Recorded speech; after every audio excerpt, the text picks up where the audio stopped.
하정우 수석이 그러니까. 전 수석이 수석 당시 이재명 대통령에게 좀 아쉬운 행동을 한 것이 아니냐 하는 의혹이 들어요. 왜냐하면 이게 저는 잘 이해는 안 가는데 예. 이렇게 나오더라고요. 깨피님 안녕하세요.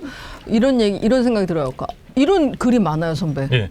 저거 하정우가 이재명 대통령이나 청와대 쪽을 속인 거 아니냐. 근데 이게 무슨 얘기인지는 잘 이해는 안 가고요. 그 네. 소위 오늘 거론되고 있는 주식 파킹 의혹 관련한 그 얘기인 거죠. 네네네. 그렇습니다. 이게 오늘 첫 주제는 이거를 두 분 다 뭐 워낙 네. 명망 있는 법조인이시고 이쪽 특히 법률 문제 이런 주식 문제에 대해서도 상당히 탁견을 말씀해 주실 것으로 기대하면서 오늘 저는 하정우 후보 이건 또 뭐지? 라는 저 개인적으로는 제목을 달았는데 오늘 그 홍종기 변호사라는 분이 페이스북을 통해서 하정우 후보의 주식 파킹 의혹을 제기했는데 일단 이거는 우리 송 변호사님께서 좀 내용을 잘 알고 계실 것 같아서 좀 설명과 비평을 좀 부탁드리겠습니다. 네, 홍종기 변호사는 그 윤석열 정부의 국무총리실 민정실장을 지낸 명망 있는 변호사입니다. 예. 그리고 지난 2020년 총선 때 수원정에서 출마도 했었죠. 그러니까 정치도 잘 알고 법조 실무에도 능통한 그런 변호사입니다. 예. 그런데 오늘 이제 어떤 의혹을 제기했냐면 우리가 고위공직자들은 본인의 직무와 이해 충돌이 있는 그 가능성이 있는 주식을 보유하지 못하게 되어 있잖아요. 그렇습니다. 그런 직에 가면은 3천만 원 이상의 주식을 보유하고 있을 때는 백지 신탁 60일 이내에 백지 신탁을 예. 하거나 혹은 주식을 전부 매각을 해야 예, 됩니다. 예. 그런데 이제 그동안에 관보에 게재된 내역을 확인을 해보니 이 하정우 수석이 AI 수석으로 취임을 할 당시에 네. 그 업스테이지라고 하는 그 AI 스타트업이라고 하기에는 지금 이제 규모가 꽤 큽니다. 예. 그 회사의 주식을 만주를 보유를 하고 있다가 예.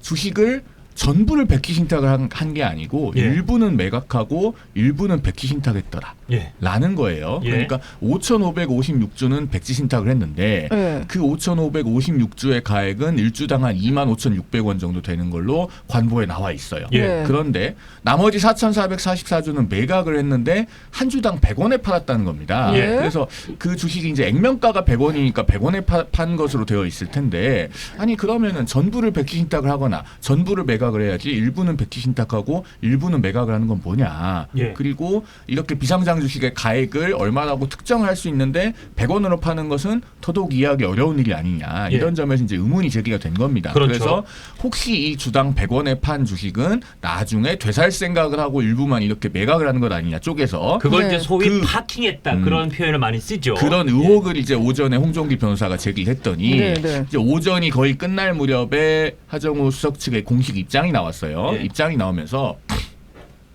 이 본인은 업스테이지의 주식을 취득할 때 이른바 베스팅 계약이라고 하는 걸 했다는 겁니다. 예. 이 베스팅 계약이라고 하는 건 뭐냐면 이 스타트업에서 뭐 창업자라든가 예. 주요한 임원이라든가 이런 사람들은 주식을 처음에 이제 소수의 사람들이 모여서 회사를 세웠는데 네. 나중에 그 주식을 갑자기 누군가가 팔고 나가버려서 회사의 핵심 인력이 나가거나 인적 구성이 깨지면 안 되잖아요. 네, 그런 것 그렇다면서요. 때문에 주식에 대해서 바로 권리를 행사할 수 있는 게 아니라 오. 일정한 기간이 지나야지 그 주식이 내 마음대로 처분할 수 있는 내 것이 되도록 하는 그 조항이라고 이해를 하시면 됩니다. 예. 그런 베스팅 계약이 있었다는 거예요. 그러면서 뭐 본인은 2021년에 그 업스테이지가 창업을 할 때 주식을 받은 것이고 예. 그게 이제 그 임원이나 창업자는 원래 그렇게 주식을 취득하는 거다. 예. 라는 취지로 해명을 했습니다. 그래서 그 3년 거치 뭐 3년 분할로 베스팅이 되어 있었기 때문에 자기가 4,444주를 분할해서 회사에 판 거다. 예. 이런 요지로 해명을 했어요. 네. 예. 그런데 제가 이제 그걸 보고 또 즉각적으로 반박을 했습니다. 네. 사실 오전에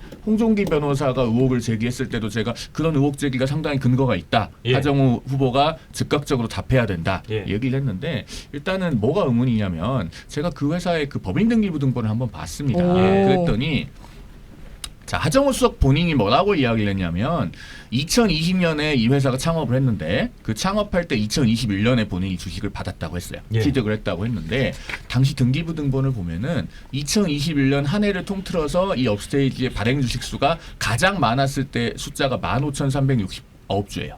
15,369주. 그러니까 그 중에서 보통 주가 만주예요. 예. 그러면은 창업 초기에 만주를 받을 정도면은 이건 뭐 단순한 역할은 아닌 것이 분명해 보여요. 그 뭐예요? 정도면 거의 뭐 그러니까 뭔가 회사 파운더급 아니에요? 회사에 진짜? 굉장히 깊숙하게 예. 본인의 해명대로라면 회사에 굉장히 깊숙이 관여한 예. 인물로 보이고 그래서 본인 스스로도 그 해명글에서 임원 또는 창업자 이런 표현을 쓰고 있거든요. 예. 그런 네. 사람들은 원래 주식을 그렇게 베스팅 계약으로 취득을 예. 한다라고 이야기를 했습니다. 그러면은 이 사람이 도대체 업스테이지라고 하는 회사에서 가졌던 역할은 뭐냐. 그다음에 더 본질적인 부분은 본인 스스로 그렇게 회사에서 중요한 지위를 갖는 사람들이 주식을 취득하는 방법과 똑같은 방법으로 취득했다라고 언급한 부분에서 예. 우리가 뭘 생각해 봐야 되냐면 이 업스테이지라고 하는 회사가요. 작년 8월 4일에 이른바 독파모라고 해서 그 정부가 주관하는 독자 파운데이션 모델 AI 컨소시엄 5개를 밀어주는 게 있는데 쉽게 네. 말하면 그 5개 중에 하나의 컨소시엄으로 선정이 됩니다. 그러니까 그 부분이 저도 이따 강하게 여쭤보고 싶었는데 하수석 그러니까 하정우라는 인물이 AI 수석이 된 다음이잖아요. 그렇죠. AI 수석을 청와대 AI 수석에 된 6월 13일에 됐고 예. 그다음에 8월 4일에 이 독파모 5개 컨소시엄이 선정이 됩니다. 예. 그리고 업스테이지가 그 중에 하나로 들어가요. 예. 그리고 주식을 매각하고 백지 신탁한 거는 그 뒤입니다. 그 한 일주일 뒤에요. 예, 보니까. 8월 11일에 주식을 일부 처분을 하고 하고 8월 13일에 나머지를 백지 백지 신탁을 신탁을 했는데 이 업스테이지가 독파모 5개 컨소시엄 안에 들어갈 때는 주식을 엄연히 가지고 있었어요. 예. 그런데 이 AI 업계라고 하는 것은 따지고 보면은 굉장히 좁습니다. 예. 그래서 누가 뭐 어디에 관여하고 있고 어디에 발 걸치고 있고 어디를 조력하고 있고 이걸 사실은 업계에서 대부분 다 알아요. 다 빤하죠. 그러면은 과연 이 컨소시엄을 선정하는 과정에서 정말로 팔이 안으로 굽는 일이 없었겠는가? 즉 다시 말해서 공직윤리에서 매우 문제시되어야 될 이해충돌의 문제가 없었겠는가? 예. 이 부분을 들여다보지 않을 수 없게 됐다는 겁니다. 그렇죠. 그러니까 이제 그 네. 지금 하정우 해명은요. 예. 네네. 교묘하게 뭐 이게 뭐 스타트업의 생태계 메커니즘을 이해를 못하는 꼭 무식의 뭐 소치인 것처럼 그러니까요. 이렇게 예. 주장하는데 예. 제가 이게 스톡옵시 하면서 베스팅 조항을 이렇게 많이 만들어 본 사람입니다. 어머, 그러실 것 같아요. 전문가시구나. 법률이 하정우보다 우리가 잘 알지. 네. 자기가 AI 컴퓨터공학과 넣었지. 예. 네. 이게 법적인 문제예요. 예. 아니 우리 기본적으로. 또 서 변호사님은 저도 그 당시 일타 강사 출신의 법률에 해박한 분이신 그리고 걸 이거는 이게 자타가 다 아는데. 베스팅 계약하고는 아무 본질이 관계가 없는 거예요. 이건 단계별로 받는 거지. 예. 이거하고는 이게 관계 없고요. 그러니까 원래 보면 약간 죄송합니다 하정우 후보한테 약간 얼치기 전문가연 하는 사람들이 자기한테 뭔가 좀 곤궁한 상황이 생기면 이상하고 전문적인 용어로 빡 들이대면서 그러니까요. 야 인마 이런 것도 모르면서 뭐 우시건 소리 보통 그렇게 벗어나는 경우가 많거든요. 그러니까 살짝 베스팅 저는 모르는 사람도 있잖아요. 그 냄새가 그럼 났어요. 교묘하게 저는. 예. 벗어나는데 이거는 제가 보기에 원래는 다 백지 신탁해서 다 팔려 나갈 주식입니다. 그래 네? 그러니까 이게 맞아요. 아니 그러니까 그리고 왜 굳이 만주 중에 이틀 상간으로 4,444주는 100원에 뭔 회사에다 돌려줬든 뭐 했든 팔려 나갈 4,444라는 듯이. 비율은 왜 나왔고 5,556주는 왜 백지작했는지 이틀 간격으로 그것도 이상하고요. 아마 제가 이게 기사는 안 났지만 4,444주도요. 예. 네. 회사로는 이게 자기 주식 때문에 안 될 거고 예. 아마 이게 그 회사의 뭐 설립자나 예. 오너가 있을 거 아니에요. 그 개인한테 준 거죠. 개인한테 맡긴 않는 거죠. 일종의 그러니까 파킹했다고 아니, 볼 100원짜리 그게 말이 됩니까? 그냥 주식 100원 받고 팔겠습니까? 주려면 그냥 정리하지. 그렇잖아요. 그러네요. 이거는 이게 제가 보기에는 이게 그냥 매매를 빙자해 가지고 백지신당 팔리 나가니까 예.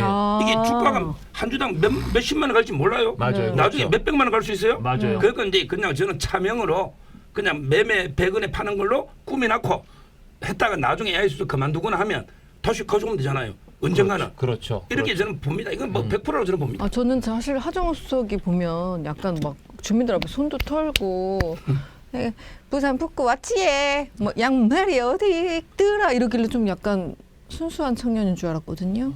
오빠 뭐 이렇게 하길래 순수한. 근데 이 말씀을 들으니까 좀 부자가 되실 것 같은. 아니 뭐 이미 부자는 맞는 네. 것 같고. 아니 네. 그러니까 그 AI 수석으로 아까 말씀하신 독자 AI 파운데이션 모델 사업이라는 거에 여기 선정된 것도 사실은 문제 삼고 들어가면 문제될 소지가 있는데다가 아까 제가 좀 표현을 그렇게 해서 하정우 후보한테 다시 미안합니다만 약간 얼치기 전문가들이 자기한테 곤궁한 상황이 터졌을 때 남들이 잘 못 알아들을 것 같은 전문 용어로 빡 들이대면서 야마 너 이런 거 알아? 그때 모르면서 약간 그렇게 위협하려고 넘어가려고 하다가 그래서 베스팅 계약 근데 이 얘기도 심지어 처음에 베스팅 계약을 체결했다 그랬다가 살짝 또 이게 네이버 재직 시에 베스팅 계약했다 그러면 이것도 일종의 네이버한테 그럼 배임한 것처럼 보일 것 같으니까 아마 그렇게 추정이 되는데 바로 베스팅 고문 계약이라고 또 말도 바꿨어요. 저 그 그거 부분 페이스북 좀 글을 수정을 보여주세요. 했더라고요. 예. 보여주세요. 저희 큐피디님이 잔악계잖아요. 저런 거 귀신같이 찾아가지고 다 준비를 하는데 네, 설명해 주세요. 네. 입장을 아니, 왜 바꿨는지 그래서- 모르겠어요. 네? 입장을 바꿨더라고요. 그래서 제가 네. 어쨌든 하정우 수석의 그 지금 나가는 건 이제 저게 쭉 하정우 수석이 저게 매각 및 백지 신탁 내역입니다. 하정우 수석이 꽤 많아요. 종류가. 예, 초록색으로 두 줄 표시되어 있는 것 중에 윗줄이 주당 100원에 매각한 것. 그러니까 그리고 아랫줄에- 4,444주를 그렇죠. 44만 4천 원에 팔았다는 거예요, 저게. 그렇습니다. 예. 아래쪽에 보시는 게 백지 신탁한데요. 예. 그리고 백지 신탁한 것은 한 주당 25,603원으로 평가가 되어 있습니다. 참고로 지금 저 아직 상장 안 했는데 업스테이지가 음. 보통주도 장외산 주당 7만 원 거래 중이라고 하고요. 기사에 따르면 우선주는 당시에 우선주를 한 30만 원 정도에도 발행을 해서 바로 그 백지 신탁하고 이상한 100원짜리 거래를 한 거 8월 달 그 즈음에 우선주는 주당 약 30만 원에 발행되기도 했었다. 그 말씀 드리겠습니다. 예, 시기적으로 이 백지 신탁을 한 때로부터 얼마 떨어지지 않았습니다. 예. 뭐 직후라고 표현할 수 있을 정도고 이 업스테이지가 우선주를 발행한 내용은 지금 업스테이지가 그 금감원 전자공시를 대상이 되는 법인이기 때문에 그 25년 말 사업 보고서 보면 다 나옵니다. 그래서 이 가액은 다 정확하게 확인이 된 것이다라는 말씀을 드리고 앞서 이제 저희가 그 어디까지 얘기하다 말았죠? 지금 그러니까 일단 그 입장을 바꾼 거. 네. 그 네이버 AI 센터장으로 있었잖아요. 네. 그러니까 2020년에 이 업스테이지가 창업을 하고 본인이 말한 것처럼 2021년 주식을 받을 당시에는 하정우 수석은 네이버 AI 랩장이었어요. 예. 네. 그러면은 네이버 AI 랩장으로 있는데 어떻게 경쟁업체 주식을 취득할 수가 있죠?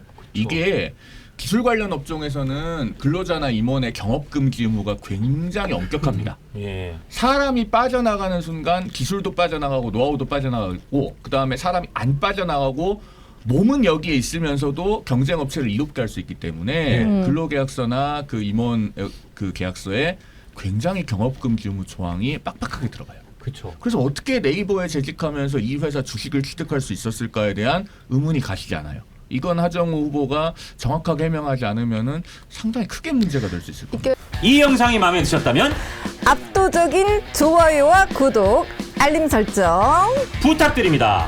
뉴스트라 타노스!